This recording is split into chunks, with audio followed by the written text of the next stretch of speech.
Muli po, magandang umaga. Mapagpalang umaga po sa ating lahat.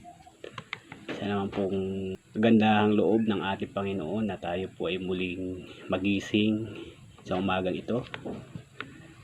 Ito po ay isa pong kaparaanan ng Diyos upang magkaroon po tayo ng panibagong gawain sa pamagitan ng ating Panginoon. Hayaan niyo po, mga minamahal kong mga nanonood, minamahal kong mga kapatid sa ministry, hayaan niyo pong ipagdasal ko po kayo sa ating Panginoon.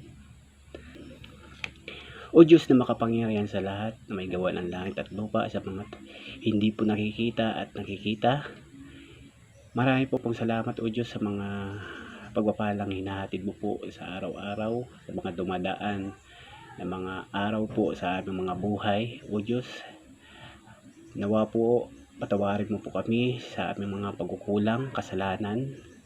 Alam po namin ang aming makalaman ay talaga pong madali pong matukso ni Satan. Alam po namin itong mundong aming ginagalawan ay ito po ay napakalaki pong impact sa amin upang kami po ay matukso dala ng aming mga pansariling interes.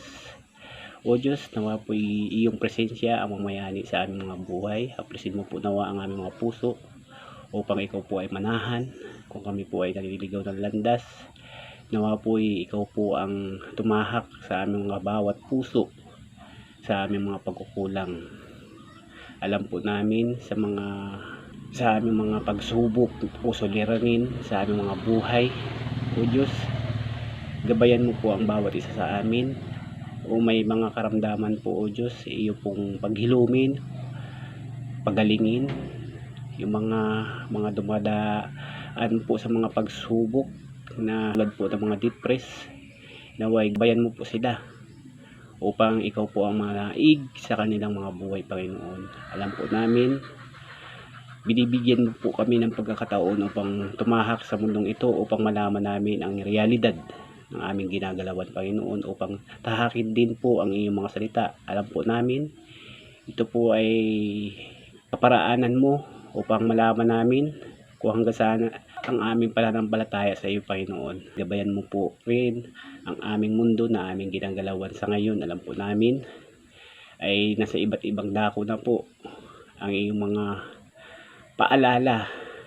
Alam po namin yung iyong sinasabi po sa iyong mga salita ay maglalaban-laban ang bansa sa bansa.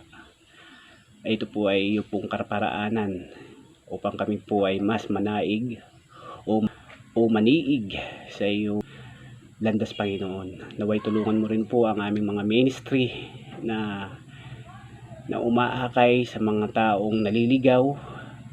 Alam ko po, Panginoon, kami po ay mga nilikha mo ay hindi perfecto, ngunit sa iyong mga salita ay kami po ay madadala nito.